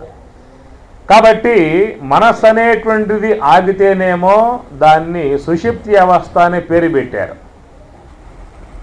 శ్వాస అనేది ఆగితే మరణావస్థ అని పేరు పెట్టారు. అవునా కదా? శ్వాస మనస్సు ఆగితేనేమో సుషుప్తి అవస్థ, unconscious, conscious, sub conscious, unconscious, 3 అవస్థలు మనకి. కాన్షియస్ అంటే ఇంద్రియములన్నీ కూడా పనిచేస్తూ ఉంటే, మనస్సుతో వ్యవహరిస్తూ ఉంటే దాన్ని జాగ్రత్త అవస్థ, కాన్షియస్. సబ్ కాన్షియస్ అంటే ఇంద్రియాలు పనిచేయట్లా, మనస్సు మాత్రమే పనిచేస్తూ ఉన్నది, దాన్ని సబ్ కాన్షియస్, డ్రీమ్స్, కలలు ఉంటాయి. అన్కాన్షియస్ అంటే ఇంద్రియాలు లేవు, మనస్సు కూడా లేదన్నమాట, అన్కాన్షియస్. కనుక సుషుప్తి అవస్థ అన్నాం. సుషుప్తి అవస్థలో మనస్సు అనేది పనిచేయట్లా. కాబట్టి మనస్సు అనేది ఆగితేనేమో సుషుప్తి అవస్థ అన్నాం, శ్వాస ఆగితేనేమో మరణావస్థ. పేర్లు పెట్టే మనం మరణావస్థ అన్నాం, దీనికి సుషుప్తి అవస్థ అన్నాం. అయితే మన జీవితంలో సుషుప్తి అవస్థ ఎన్ని వస్తాయి? ఎన్నో వస్తూ ఉన్నాయి. మన జీవితంలో సుషుప్తి అవస్థలు ఎన్నో వస్తూ ఉన్నాయి. మన మన హయాములో మరణావస్థలు ఎన్నో వస్తున్నాయి. ఏమ్మా ఒకసారి వస్తుందా మరణావస్థ? ఏం చెప్పి మరి అన్నాడు ఇంకోసారి. మన జీవితంలో సుషుప్తి అవస్థలు ఎన్నో వస్తూ ఉన్నాయి. మన హయాములో మరణావస్థలు మీరు ఎలా చెప్పింది మళ్ళా చెబుతానండి ఇంకోసారి.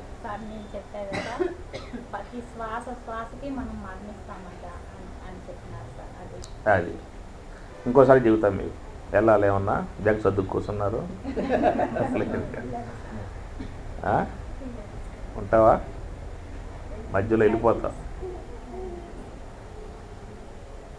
మన జీవితములో సుషుప్తి అవస్థలు ఎన్నో వస్తూ ఉన్నాయి. మన హయాములో మరణావస్థలు ఎన్ని? ఒకటేనా? మీరెనలా పదాలు నాయి చెప్పిన పదాలు మీరెనలా. మన జీవితంలో సుషుప్తి అవస్థలు ఎన్నో వస్తూ ఉంటే మన హయాములో అంటే మన హయాములో జీవుడు వస్తున్నటువంటి యొక్క హయాము నుంచి మనం వస్తున్న హయాము నుంచి ఎన్ని మరణావస్థలు వచ్చాయి. మనం కొత్త వాళ్ళమా? మన హయాములో ఎన్ని దేహాలు వచ్చాయి, ఎన్ని దేహాలు పోయాయి. ప్రతి శరీరములో శ్వాస ఆగుతూ ఉన్నది. ఆ శరీరం పోతుంది, ఇంకో దేహంతో పాటు శ్వాస వస్తున్నది, సంచారం చేస్తూ ఉన్నాం.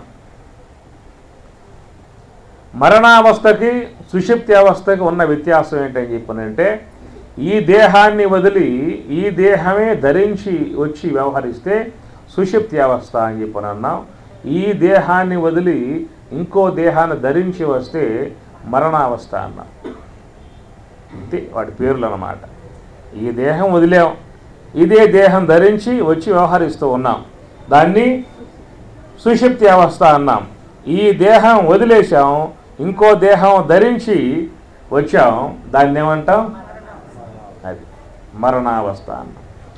కాబట్టి మరణావస్థలో శ్వాస ఆగి మరల ఆవిర్భావం అవుతుంది. సుషుప్తి అవస్థలో మనస్సు అనేది ఆగి మళ్ళీ ఆవిర్భావం అవుతుంది. అర్థమైందా? సుషుప్తి అవస్థకు పోయినటువంటి యొక్క వ్యక్తి మళ్ళీ జాగ్రత్త అవస్థకు రావడం కారణం ఏమిటి? ప్రారబ్ధ కర్మ ఉన్నది. ప్రారబ్ధ కర్మ ఉన్నది కాబట్టే సుషుప్తి అవస్థలో దేహాన్ని వదిలినా తిరిగి మరల అదే దేహాన్ని ధరిస్తూ ఉన్నావు. ఎందుకంటే ప్రారబ్ధ కర్మ ఉన్నది కాబట్టి. ఈ దేహాన్ని వదిలి ఇంకో దేహం ధరించి వస్తున్నావంటే అర్థం ఏమిటి? ప్రారబ్ధం అయిపోయింది కాబట్టి ఈ దేహాన్ని వదిలి సంచిత కర్మ నుంచి కొంత భాగం తీసుకుని మళ్ళీ ఇంకో దేహాన్ని ధరించి లోకంలోకి వస్తూ ఉన్నాం. అందుచేత మన జీవితములో ఎన్నోసార్లు శ్వాస మనస్సు ఆగటం ఉన్నది. మన హయాములో ఎన్నోసార్లు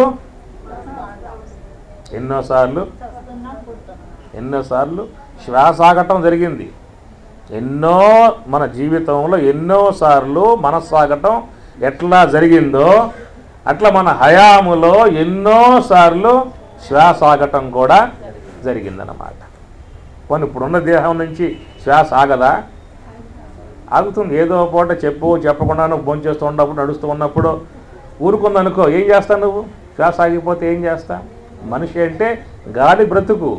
బుడగ ఉంటే గాలి ఉంటే బుడగ అన్నాం, గాలి లేకపోతే నీరు అంటాం. గాలి ఉంటే బుడగ జీవితం అన్నాం, బ్రతుకు అన్నాం, గాలి లేకపోతే శవము అన్నాం. ఇంతే వ్యత్యాసం ఏం లేదు. గాలి బ్రతుకు అన్నమాట.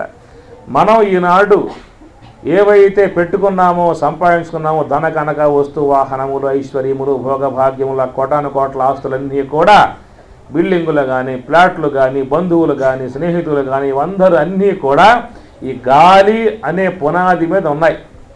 ఆ గాలి కాస్త పడిపోయిందనుకో ఏముండవు. కాబట్టి మానవుని యొక్క బ్రతుకు గాలి బ్రతుకు. గాలి ఉంటే ఉన్నట్లు, గాలి లేకపోతే పోయినట్లే. కాబట్టి మన జీవితంలో, మన హయాములో ఎన్నోసార్లు శ్వాస ఆగుతున్నది, ఎన్నోసార్లు మనసు ఆగుతున్నది. కానీ ఆ రెండు కలిసి ఆగటం లాంటిది లేదు. ఆ రెండింటినీ కలిపి ఆపేటువంటి యొక్క విధానమే ధ్యానం అన్నమాట.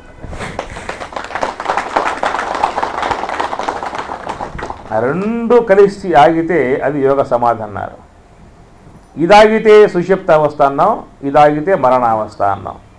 ఆ రెండు కూడా ఆగుతున్నాయి. ఏదో సందర్భాలలో అది ఆగుతున్నది, ఇది ఆగుతున్నది.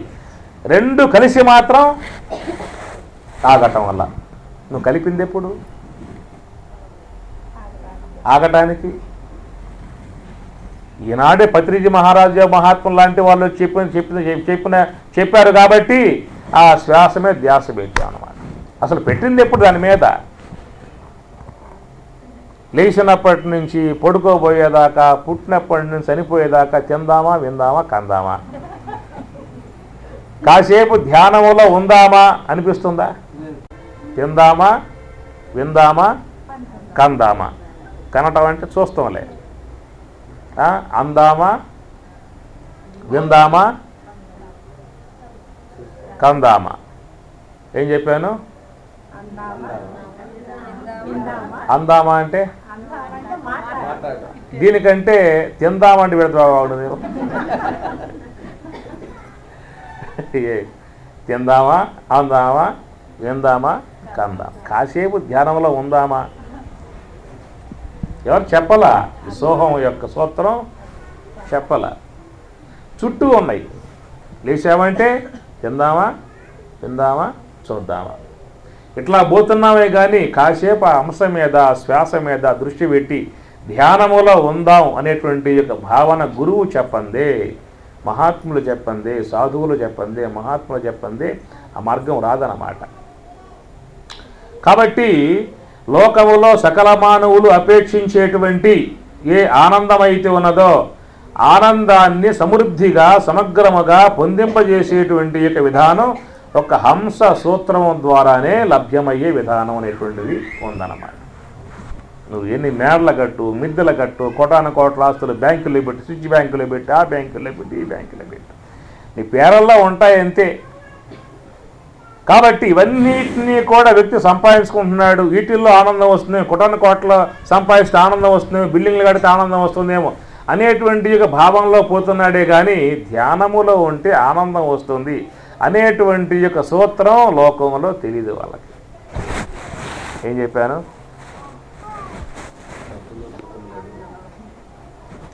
ప్రాపంచిక వస్తువులు సమకూర్చుకుంటే, ధనకనక వస్తువులు సంపాదించుకుంటే, కూడబెట్టుకుంటే ఎన్ని బ్యాంకుల్లో కోటాను కోట్ల ఆస్తులు. ఈనాడు పెద్ద వ్యాపారం అయిపోయింది. రాజకీయం అంతా కూడా సంపాదించాడు, కూడబెట్టాడు, కోటాను కోట్ల ఆస్తులే పెట్టాడు.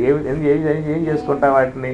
ఇంత అన్నమే లోన పట్టేది, ఇంత గొడ్డగా ఒంటి మీద వేసుకునేది, ఒక రూములే దాని ఉండేది. కాబట్టి జీవితమంతా కూడా ఆ యొక్క ప్రాకృత వస్తువుల కోసం, భౌతిక వస్తువుల కోసం వినియోగిస్తున్నాడే కానీ పారమార్థికమై ఉన్నటువంటి బ్రహ్మైక్య సిద్ధి కోసముగా వాడు పాటుపడటం లేదు. కనుక లోకములో సకల మానవులు అపేక్షించేటువంటి ఏ సుఖాన్ని, శాంతిని, ఆనందాన్ని కోరుకుంటూ ఉన్నారో ఆ సుఖము, శాంతి, ఆనందం నీకు రావాలని చెప్పినట్లయితే ఏం చేస్తే వస్తుంది?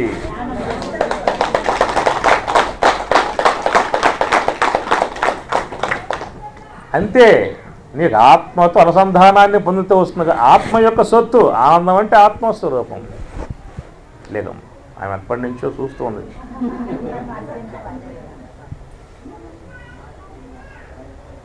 ఆనందం అనేది ఆత్మ యొక్క వస్తువు. శాంతాకారం భుజగశయనం శాంత ఆకారం ఆనంద ఆకారం. కాబట్టి పరమాత్మ అన్న, ఆత్మ అన్న, బ్రహ్మం అన్న ఒకటే పదాలు వెలిగిన వస్తువు మాత్రం ఒకటే. ఘటాకాశం అన్న, గృహాకాశం అన్న, మఠాకాశం అన్న, మహాకాశం అన్న, ఆకాశం ఒకటే. అట్లా ఆత్మ అనే పదం వాడినా, పరమాత్మ అనే పదం వాడినా, బ్రహ్మం అనే పదం వాడినా వస్తువు మాత్రం ఒకటే. ఆ వస్తువు అనగా సర్వే సర్వత్ర అంతటా వ్యాప్తమై ఉంటేనేమో బ్రహ్మం అని చెప్పని అంటాం. మనలో ఉన్నటువంటి యొక్క చైతన్యాన్ని ఏమో ఆత్మ అన్నాం. అంతే, వ్యత్యాసం ఇంకేం లేదేట. కాబట్టి ఈ దేహంలో ఉన్నటువంటి యొక్క ఆత్మ, అంతటా ఉన్నటువంటి యొక్క బ్రహ్మం, ఈ రెండు వేరా లేదు. ఉపాధి ధర్మాలను బట్టి ఆత్మ అన్నాం, నిరుపాధికమై ఉన్న చైతన్యాన్ని బ్రహ్మము అన్నాం. అట్టి ఆ బ్రహ్మము అనబడేటువంటి యొక్క వస్తువునే, పరమాత్మ యొక్క వస్తువునే, ఆత్మ యొక్క వస్తువునే లోకములో అందరూ కూడా కోరుకుంటూ ఉన్నారు. ఏం చెప్పాను? పరమాత్మ స్వరూపాన్ని పొందటానికే లోకములో అందరూ కూడా అపేక్షిస్తూ ఉన్నారు. ఆస్తికులు కానీ, నాస్తికులు కానీ, గుడ్డివాడు కానీ, కుంటివాడు కానీ, ముసలవాడు కానీ, రాష్ట్రపతి కానీ, భిక్షగాడు కానీ, లోకంలో సకల మానవులు కూడా ఆత్మ యొక్క అనుభూతినే కోరుకుంటూ ఉన్నారు. ఆత్మ యొక్క తత్వాన్ని కోరుకుంటూ ఉన్నారు. ఎవరు? నాస్తికులు కానీ, ఆస్తికులు కానీ, పిల్లలు కానీ, పెద్దలు కానీ అందరూ కూడా ఆత్మ యొక్క ప్రాప్తిని కోరుకుంటూ ఉన్నారు. లోకములో ఆస్తికులైన, నాస్తికులైన, పిల్లకాయలైన, పెద్దకాయలైన అందరూ కూడా పరమాత్మను పొందటానికే ఉన్నారు. అర్థమైందా? ఏం చెప్పాను? ఏంటి అర్థం? ఏంటి చెప్పండి? పరమాత్మ అంటే ఆనంద స్వరూపం. నాస్తికులకు వద్ద ఆనందం. ఒకవేళ నాస్తికులు విష్ణువుని ద్వేషించవచ్చు, రాముణ్ణి ద్వేషించవచ్చు, అమ్మవారికి దూరంగా పెట్టవచ్చు, అయ్యప్ప స్వామి గారి జోలికి పోకపోవచ్చు. పరమాత్మ ఆనంద రూపం అని చెప్పానంటే ఆనంద ప్రాప్తిని కోరరా? ఎవరైనా లోకంలో దుఃఖాన్ని కోరేవాళ్ళుగా ఉంటే వాళ్ళు నాస్తికులు, ఆనందాన్ని కోరేవాళ్ళుగా ఉంటే వాళ్ళు ఆస్తికులే. దుఃఖం జగత్తు ధర్మం. లోకం శోకహతం చ సమస్తం దుఃఖాలయం అశాశ్వతం అని పరమాత్మ అన్నాడు. దుఃఖాలయం అన్నాడు. ఇప్పుడు మేము మదనపల్లి గ్రామం ఉంది కదా, అయ్యప్ప స్వామి ఆలయం ఉంటుంది, అమ్మవారి ఆలయం ఉంటుంది, ఆంజనేయ స్వామి ఆలయం ఉంటుంది, రామాలయం ఉంటుంది, కృష్ణాలయం ఉంటుంది. దుఃఖాలయం ఉందా మీ ఊళ్ళో? మరి కడితే నేను సందాయిస్తాం మీకు ఎవరికైనా. దుఃఖాలయం కడతారా? ఈ విశ్వమే దుఃఖాలయం. విశ్వమంతా దుఃఖాలయం, దేహం దుఃఖాలయం అన్నమాట. ఈ దేహాన్ని పొందాడా దుఃఖాల్లో పడ్డట్లే. అది దుఃఖాలయం అశాశ్వతం నా ఆపునవంతి మహాత్మాన. వ్యక్తికి ఆ పన్ను బాగా పుచ్చిపోయింది. పుచ్చిపోతే ఏమవుతుంది? దానికి ఒకటే పోటు. ఆ పోటు దెబ్బ పట్టుకోలేక వీడు కూన్ రాగాలు తీస్తుంటాడు. మోహన్ రాగంలో ఏడుస్తాడు, శ్రీ రాగంలో ఏడుస్తాడు, అబీర్ రాగంలో ఏడుస్తాడు. ఎప్పుడైతే సుషుప్త అవస్థగా పోయాడో దుఃఖం ఉందా? మళ్ళీ దేహం ధరించాడంటే మళ్ళీ రాగాలు ఆరంభం అవుతాయి మనకి. కాబట్టి ఈ దేహం అనేటువంటి యొక్క వస్తువు దుఃఖాలను పొందింపజేసేది. దేహం ఎందుకు వచ్చింది మనకి? గత జన్మలో చేసుకున్నటువంటి ఆ కర్మయే ఈ దేహోపహంగా వచ్చింది. కర్మ ఏం చేస్తుంది? వీడిని ఏడిపిస్తుంది. దేహం ఎట్లా వచ్చింది చెప్పండి? గత జన్మలో చేశాడు.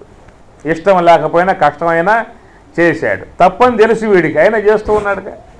తిడితే తప్పు, కొడితే తప్పు అని తప్పులు తెలుసుకోవాడికి అయినా చేస్తూ ఉన్నాడు. మరి ఆ చేసిన తర్వాత కర్మ వచ్చింది కదా, ఆ కర్మ ఎవరికి ఇవ్వాలి మనం? గోదానం అన్నాడు, వాళ్ళు ముందుకు వచ్చారు. భూదానం అన్నారు, ఇంకో వ్యక్తి ముందుకు వస్తాడు. బంగారం దానం చెప్పానండి, కిలో బంగారం దానం చెప్పండి, 10 మంది ముందుకు వస్తారు. గోదానం అన్నా వస్తారు, భూదానం అన్నా వస్తారు. ఏమి బంగారం దానం అని చెప్పినన్నా ముందుకు వస్తారు. పాపం దానం చేస్తామంటే ఎందుకు రాదు చెప్పండి? అది కాదు చెప్పేవాడు.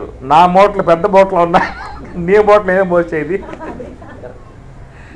నా మూటలు నాకున్నాయి రాయన, మోయలేకపోతున్నాను. నీ మూటలు నేను మోయాలా? నీ మూట నువ్వు పోసుకో, నా మూటలు నేను మోసుకుంటా. కాబట్టి గత జన్మలో చేసుకున్నటువంటి యొక్క ఆ కర్మ అనుభోక్తవ్యముగా ఈ దేహం వచ్చిందన్నమాట. కాబట్టి దేహం యొక్క సంబంధముతో ఉన్నటువంటి వారికి ఏమొస్తుంది? దుఃఖం వస్తుంది. ఆత్మతో ఉంటే ఆనందం వస్తుంది. ఆనందమయ పరమాత్మ అని చెప్పనగా ఆనంద స్వరూపము అని చెప్పని అన్నారు. అందుచేత లోకములో సకల మానవులు ఏ ఆనందాన్ని అపేక్షించి ఏ కార్యములు చేస్తూ ఉన్నారో, అనేక వస్తువుల్లోకి పోతూ ఉన్నారు, అనేక భోగభాగ్య వస్తువుల్లోకి పోతూ ఉన్నారు. అన్నింటి యొక్క ఉద్దేశం ఏం చెప్పనంటే ఆనందాన్ని పొందేటువంటి యొక్క ఉద్దేశమే. అందువల్ల ఎవరైతే ఆనందాన్ని పొందేటువంటి యొక్క ఉద్దేశం కలిగి ఉంటారో వాళ్ళల్లా కూడా శ్వాసపై ధ్యాస పెట్టి కూర్చోవలసి ఉంటుంది.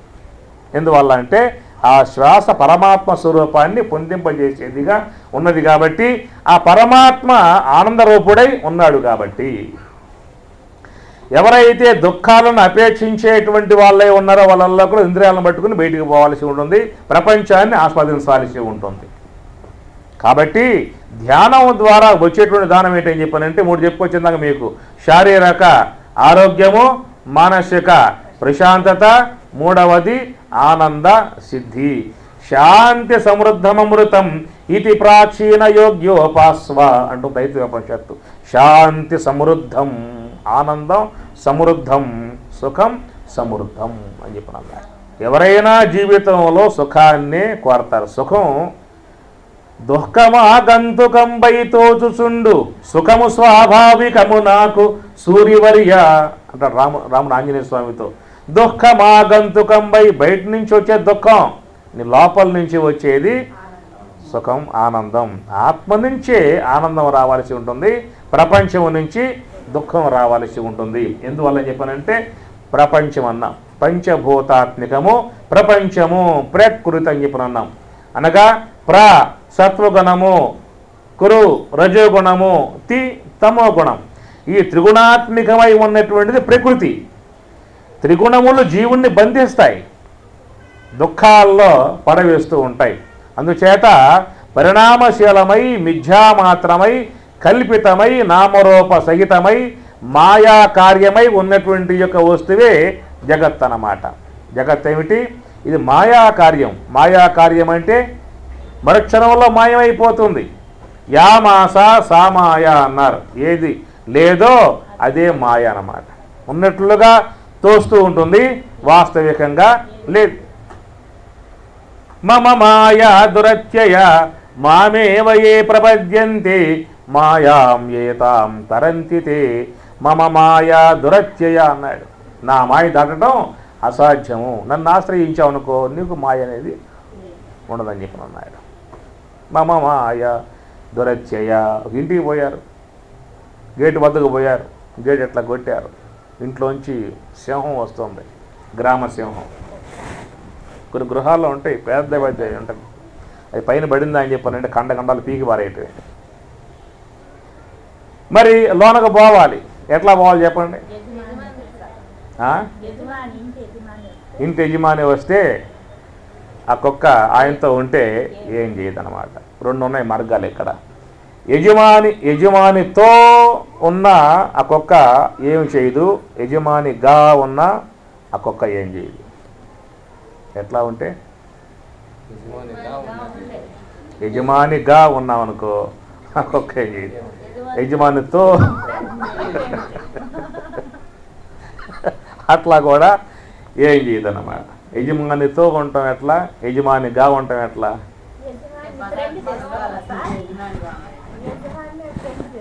యజమాని ఫ్రెండ్ చేసుకోవాలి, యజమానిగా చేసుకోవాలంటే ఆయన పిలసాలి, ఆయన బయటకు పిలిచి బయటకు వస్తాడు. అదనమాట. యజమానితో ఉండటం అని చెప్పారంటే హంసతో ఉండటం, యజమానిగా ఉండటం అంటే బ్రహ్మముగా ఉండటం. బ్రహ్మముగా ఉన్నామనుకో వాళ్ళని మాయ ఏం చేయదు. హంసతో ఉన్నామనుకో, యజమానితో ఉన్నామనుకో ఆ కుక్క మాయ ఏమి చేయదు. హంసతో ఉండకపోయినా, బ్రహ్మముతో ఉండకపోయినా ఆ మాయను కుక్క ఏం చేస్తూ ఉంటుంది? అందరినీ తరిమేస్తూ ఉంటుంది, బాధలు పెడుతూ ఉంటుంది అన్నమాట. కాబట్టి యా ఏది, మా లేదో, సా అది మాయ. యా మాస సా మాయ అంటారన్నమాట. ఏది లేదో అదే మాయ. ఉన్నట్లుగా తోస్తూ ఉంటుంది, వాస్తవికంగా చూస్తే ఉండదు. ఏదా మాయ చెప్పండి? భిక్షగాడు గ్రామంలోకి వచ్చాడు. భౌతి భిక్షాంతి అన్నాడు. అమ్మగారు బయటకు వచ్చింది. నాయన ఇప్పుడు మా ఇంట్లో ద్వాదశిరా బ్రహ్మాండం గారెలు అరిసెలు అన్నీ చేసుకుంటూ ఉన్నాం, మధ్యాహ్నం కల్లా వచ్చావంటే భోజనం పెడతా అని చెప్పి అంది అమ్మగారు. ద్వాదశి పూట, ఏకాదశి అంటే ఆ పూట ఏమి ఉండవు, ద్వాదశి అయితే అన్నీ ఉంటాయి కదా.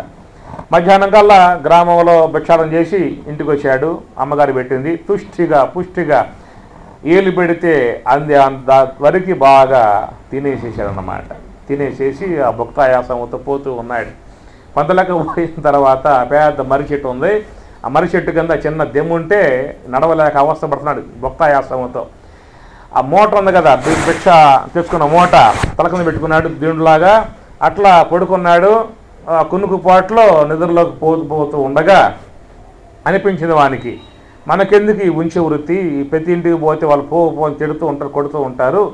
కాబట్టి ఈ బియ్యపు మూట ఇవ్వడం మాకు అవసరం లేదు. కాబట్టి ఈ బియ్యపు మూట అమ్మేసామంటే డబ్బులు వస్తాయి, చిన్న వ్యాపారం స్టార్ట్ చేసామంటే అదృష్టం బాగుందనుకో, కలిసి వస్తే బ్రహ్మాండంగా మనం ధనవంతులు అయిపోవచ్చు అనుకున్నాడు. ఎమ్మటే చిన్న మూట అమ్మేసేసాడు. కొంత డబ్బు కలెక్ట్ అయ్యింది. చిన్న వ్యాపారం పెట్టాడు. అదృష్టం బ్రహ్మాండం వాడికి వచ్చేసేసింది. కోటాను కోట్లు సంపాదించి పెద్ద బిల్డింగ్ కట్టాడు అన్నమాట. అట్లా కట్టిన తర్వాత డబ్బు వచ్చింది కదా, అనేక మంది వస్తూ ఉన్నారు, అమ్మాయిని ఇస్తాం అని చెప్పేసి అని. సరే అమ్మాయిని చూసుకున్నాడు, పెళ్లి చేసుకున్నాడు, హాయిగా ఆనందంగా ఉన్నాడు. బిడ్డ పుట్టాడు. ఆ బిడ్డను కూడా అక్కడ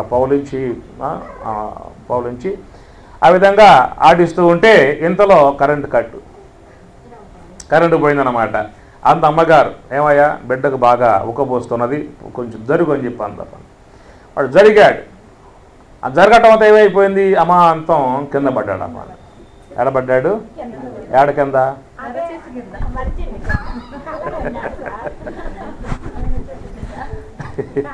పోయి కింద పడ్డాడు. ఏదవా తీరా చూస్తే వాళ్ళంతా దొక్కుపోయింది. అమ్మ పొన్లుడే జుట్టుడే, కళ్ళు తెరిస్తే మేడ లేదు, మీ తెలియదు, ఏం లేదు. అనుకున్నాడు మనస్సు లోపల ఈ మూట అమ్మి వ్యాపారం పెట్టే ఉద్దేశం అనుకోగానే ఎమ్మట మాయ కమ్మి విండి ఆ మాయే వ్యాపారం పెట్టించి కోటాను కోట్లు సంపాదించి మేడ కట్టించి అమ్మాయిగా వచ్చి వ్యవహారం చేసుకొని బిడ్డకని పక్కగా జరగరా అని చెప్పి అన్నది కింద పడేసింది. పోయింది ఆ పని. తీరా చూస్తే ఏమీ లేదు, ఒళ్ళు దొక్కుపోయింది, అవస్థలు అయిపోయింది. కనుక లోకమంతా కూడా ఏంటంటే మాయ వ్యవహారం అన్నమాట. ఉంటుందా అంటే మరుక్షణంలో ఉండదు. శ్వాస కాస్త ఆగిపోయిందనుకో ఎవరు ఏమీ ఉండవు. కాబట్టి ప్రారంధం ఉన్నప్పుడే, దేహంలో శక్తి ఉన్నప్పుడే, ఇంద్రియ శక్తి ఉన్నప్పుడే సోహంభావ ధ్యానం చేసి ఆత్మ యొక్క ఐక్యభావంలో పయనించాల్సి ఉంటుంది అన్నమాట. ఏమండి జన్మలో కొంచెం ఇబ్బంది అయిపోయిందండి, రాబోయే జన్మలో చేసే ఉద్దేశం ఉందని చెప్పి అంటారు. మానవ దేహం పోయిన తర్వాత నాకు తిరిగి మరలా మానవ దేహమే వస్తున్న గ్యారెంటీ లోకంలో ఎవరికి ఉన్నదా? ఈ మానవ దేహం పోయిన తర్వాత రాబోయే జన్మలో కూడా మానవ దేహమే వస్తుంది అన్న గ్యారెంటీ ఏమైనా ఉందా? నాకు రాబోయే దేహంలో మానవ దేహం పరమాత్మ నింపకపోతే సుప్రీంకోర్టుకు పోతా అని చెప్పని అంటావా? ఏడకు పోతా, ఏ కోర్టుకు పోతాను?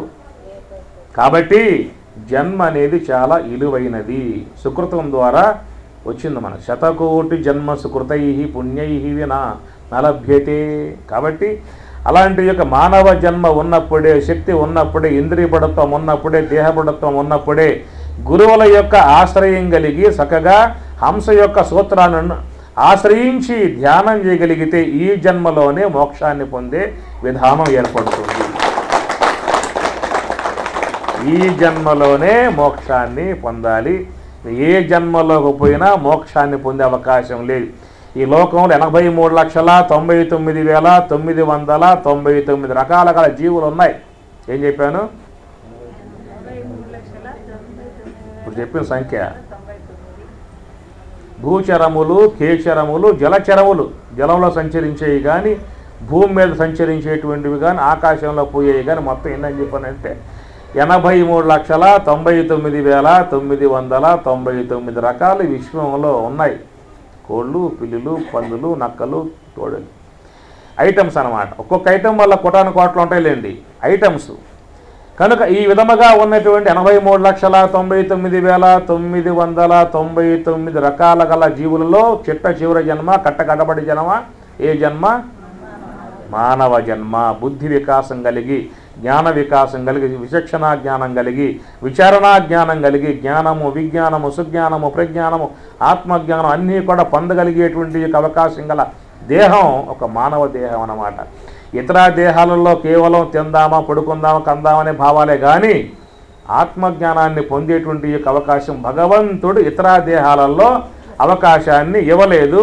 ఒక మానవ ప్రాణిలో మాత్రమే బుద్ధి వికాసం, జ్ఞాన వికాసం, విజ్ఞాన వికాసం, సుజ్ఞాన వికాసం, భగవద్గీత, ఉపనిషత్తులు, బ్రహ్మసూత్రాలు అన్నీ ఎవరి కోసం ఇవ్వబడ్డాయి? మన కోసమే. ఇతర పశువుల కోసం శాస్త్రం ఉందా? పక్షుల కోసం ఉన్నాయా? పెట్టల కోసం ఉన్నాయా? పాముల కోసంగా ఏ శాస్త్రం చెప్పండి? అందుచేత ఇచ్చినటువంటి అవకాశాన్ని జారవిడిచినట్లయితే ఏమవుతుంది? మానవ దేహం పోయిన తర్వాత ఇంక ఏ దేహంలో పోయినప్పటికీ కూడా ఆ ప్రకృతి యొక్క భావాన్ని పొంది ప్రకృతి యొక్క విధానాలలో కొట్టుకుపోవటమే కానీ మరలా తిరిగి ఆ దేహాలలో పడిన తర్వాత, దేహాలలో ఎత్తిన తర్వాత, జీవులలో పడిపోయిన తర్వాత ఆ కాల ప్రవాహంలో, జీవ ప్రవాహంలో పడి పోయిన తర్వాత తిరిగి మరలా ఇలాంటి మానవ సంబంధ ఈ దేహమే రావాలి అని చెప్పనంటే ఇంకెప్పుడు వస్తుందయ్యా?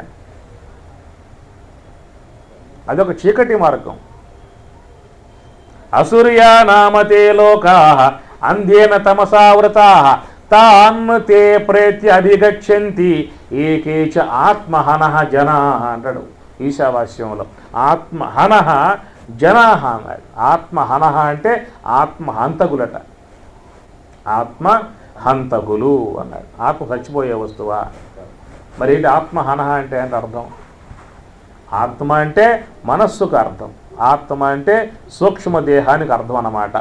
అనగా ఆత్మజ్ఞానాన్ని పొందగలిగేటువంటి అవకాశం గల మానవ దేహంలో ప్రవేశించిన తర్వాత కూడా అలాంటి మానవ విలువలను తెలియక, గురువు యొక్క ఆశ్రయం లేక, సోహంభావ ధ్యానం లేక, మెడిటేషన్ లేక కేవలం జీవితాన్ని భోగాయతనంగా జీవించేసి ఇంద్రియములకు దాసుడై, విషయాలకు దాసుడై, దేహ వ్యామోహం గలవాడై, రాగద్వేషముల గలవాడై, సాంసారిక ప్రాపంచిక వ్యామోహాలలో మునిగిపోయి జీవితాన్ని కేవలం దుర్భరప్రాయంగా గడిపేసుకుంటూ పోవటాన్ని, ఆ మనస్సుని అనాత్మ సంబంధ వస్తువుల్లో, అజ్ఞాన సంబంధ వస్తువుల్లో, ప్రాపంచిక సంబంధ వస్తువుల్లో, తామసిక సంబంధ వస్తువుల్లో ఆ మనస్సును పడేసి మనస్సును చెడగొట్టేటువంటి విధానంగా పోవటాన్ని, మనస్సుని పూర్తిగా పతనం చేయటాన్ని ఆత్మహనః జనాః అంటాడు. ఆత్మహనః జనాః. ఎవరైతే ఆ మనస్సుని, సూక్ష్మదేహాన్ని అజ్ఞానం చేత, తామసికాల చేత దాన్ని పాడు చేస్తారో, అలాగా సూక్ష్మదేహాన్ని పాడు చేసి తామసికముల చేత దానిని పతనం చేసి ఆ దేహం సాలించే పోయేటువంటి వారికట ఆ సూక్ష్మదేహమట ఏమన్నాడు? అసూర్య నామతే లోకాః అంధేన తమసావృతాః. అంధేన అంధత్వంతో, తామసికములతో కూడి ఉన్నటువంటి జ్ఞాన వికాసం లేక, బుద్ధి వికాసం లేక, ఆత్మ వికాసం లేక ఉన్నత మార్గంలో పయనించే అవకాశం లేనటువంటి పశువు, పక్షి, క్రిమి, కీటకాది దేహాల్లోకే పోవటం అవుతుంది ఇప్పుడు అంటాడు. అసూర్య అంటే జ్ఞాన ప్రకాశం లేని, విజ్ఞాన ప్రకాశం లేని, ఆత్మ ప్రకాశం లేని, ధ్యానం చేయటువంటి అలాంటి దేహాల్లోకి పోవటమే అని చెప్పి అంటాడు ఈశావాస్య ఉపనిషత్తులో 3వ మంత్రంలో అంటది మాట. అందుచేత ఉత్తిష్టత, జాగ్రత్త, ప్రాప్యురాన్ని బోధత అని చెప్పి అంటున్నారు కఠోపనిషత్తులో. ఉత్తిష్టత, లే, జాగ్రత్త, మేలుకో అంటున్నారు. మేలుకొను మా మూఢ జీవా ఎన్ని జన్మములాయనో గద నీ స్వరూపము మరుగుపరచు అవిద్యయనెడి నిద్ర నుండి మేలుకొనుమా. అందుచేత ఆ మేలుకొనేటువంటి విధానం ఈ మానవ జన్మలో భగవంతుడు చక్కటి మార్గం ఇచ్చాడు కాబట్టి మీ అదృష్టం కొద్దీ పిరమిడ్ ధ్యానంలో పడ్డారు కాబట్టి ఆ ఉన్నటువంటి తగినటువంటి మార్గాన్ని కాపాడుకోవడం నీ ధర్మం అన్నమాట. ఏ సుకృతమో, ఏ పుణ్య విశేషమో, ఏ మహాత్ముని ఆశీర్వాదమో, ఏ కారణం చేతనో ధ్యానంలో వచ్చి పడ్డాం. ఆ పడ్డటువంటి ఆ వ్యక్తి ఆ స్థానాన్ని కాపాడుకోవాలి, ఆ ధ్యానాన్ని ఆయన కాపాడుకోవాలి. అది నీ బాధ్యత, నీ చేతిలో ఉందన్నమాట. ఇక్కడ దాకా తీసుకురావడం గురువుల బాధ్యత. ఆ తర్వాత మన బాధ్యత అన్నమాట. అయితే ధ్యానంలో పయనిస్తూ ఉన్నప్పుడు అనేకటువంటి యొక్క ఇబ్బందులు వస్తూ ఉంటాయి. ధ్యానం అని చెప్పినప్పుడు మనకు ఆ ధ్యానంలో ప్రవేశించగానే ఎమ్మటే ఆత్మీయ సిద్ధి అనేటువంటిది రాదు. ఎందుకని చెప్పనంటే అనేక జన్మలుగా మన శరీరములో ఆత్మ యొక్క అనాత్మ యొక్క సంబంధ రాజ్యం ఎలతా ఉందో లోపల. అనేక జన్మలుగా అనాత్మ సంబంధించినటువంటి యొక్క రాజ్యం లోపల ఉన్నది. తామసిక వాసనలు, రాజసిక వాసనలు అనేకం చేరిపోవడం కారణముగా అలాంటి యొక్క ఆ రాజ్యాన్ని మనం జయించాలి. ఆత్మరాజ్యాన్ని స్థాపించమని చెప్పనంటే యుద్ధం చేయాలి. యుద్ధంలో మనం జయించాలి. ఒకసారి ఓడిపోతాం మళ్ళైనా చేయాల్సి ఉంటుంది. ఆ చేసే విధానమే సోహంభావ ధ్యానం అని, హంస మీద ధ్యానం అని చెప్పని, ఊపిరి మీద ధ్యానం అని చెప్పని, అదొక్కటే మార్గం తప్ప మరొక మార్గం అంటూ లేదు. తరించాలంటే ఆత్మైక సిద్ధిని పొందాలంటే, మోక్షాన్ని పొందాలంటే, మోక్షం అంటే ఆత్యంతిక దుఃఖ నివృత్తి, పరమాంశ ప్రాప్తి మోక్షం అని చెప్పి అన్నారు. కాబట్టి అలాంటి ఆ ధ్యానమును, ఆ సాధన, శ్వాసపై దృష్టిని నిరంతరముగా చేసి ఆత్మైక సిద్ధిని పొంది తరింతురుగాక అని చెప్పని కోరుకుంటూ